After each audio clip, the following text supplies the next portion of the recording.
Hello. Today we're going to be taking a look at molar volume as well as density, which you can find extra information and practice problems in section 2 of chapter 10. So molar volume is, as we said the other day, volume, we're measuring the space an object occupies. In this case, when we're doing problems with the mole and volume, we're not talking about solids or liquids. We can only do molar volume with gases. And those gases have to be under special conditions, which we refer to those special conditions as STP. And STP stands for standard temperature and pressure. Later on, when we do our gas unit, we'll get more into standard temperature and pressure and what happens when we change those conditions. But for right now, all you need to worry about is that standard temperature and pressure means 0 degrees Celsius and 1 atmosphere, which is our pressure, one of our pressure units. And again, we'll get more into what that all means in our gas unit. And for our purposes in this chapter, it should almost always say when you're doing a volume problem in this chapter that it's a gas at STP, but if it doesn't, you can assume that it is going to be a gas at STP. And so when we're dealing with gases at standard temperature and pressure, 1 mole of a gas is equivalent to 22.4 liters. So that's the same number every time, just like with Avogadro's number. The nice thing is this is a super easy number to plug into your calculator, so you don't have to worry about scientific notation like you do with Avogadro's number. So here's an example of how we would use the molar volume ratio. If we have 1.8 moles of propane at STP, we want to figure out its volume. So we take the 1.8 moles and then we're going to multiply that by, in this case, we'll put the 22.4 liters in the numerator with 1 mole in the denominator, so the moles cancel, and that will give us liters. So when we multiply 1.8 by 22.4, we get a volume of 40.3. And again, sig figs really could just use 2. The 22.4 liters has just been rounded, so that we don't think about those in terms of sig figs. So I think you'll find the molar volume problems very simple and easy to do. They're probably the easiest of the 3 mole problems. But in reality, we usually don't measure things or solve for things in moles. What we usually do is a combined or mixed mole problem, which is what this diagram down in the bottom right-hand corner is showing you. It's how we can go back and forth between any 3 units, mass, volume, or particles, with the mole being kind of like the middleman.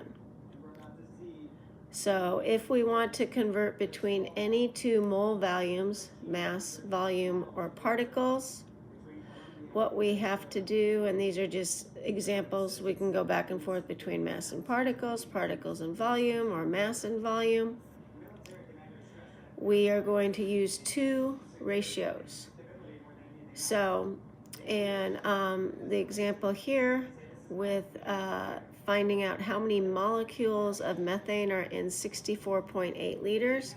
So in this case, we're starting with volume up at the top of the diagram, that little blue balloon, and we're solving for molecules, which is one of the representative particles down on the bottom right-hand corner.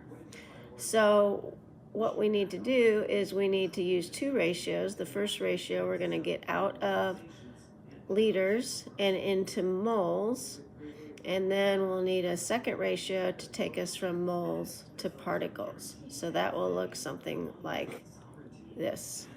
So we still start with our original or given, the 64.8 liters, and this is where labeling your units is very, very helpful now that we have an extra ratio to deal with. So again, first thing we want to do is cancel out the liters and get to moles. As you can see, mole is right there in the middle, so we always want to go to that first. So we'll take 1 mole and divide it by 22.4 liters. And now that we're in the middle there in moles, to get us to the particles, or in this case molecules, since methane's an organic compound, we need to put 1 mole in the denominator, and then this Avogadro's number 6.02 times 10 to the 23rd molecules in the numerator. Now, in this case, we have a little bit more math to do. We've got 2 numerators to multiply by, 64.8 and Avogadro's number. Again, remembering to plug in Avogadro's number correctly with scientific notation. And then we have 22.4 liters in our denominator. So then we'll divide by that, which when all is said and done, you should come out with 1.74 times 10 to the 24th molecules.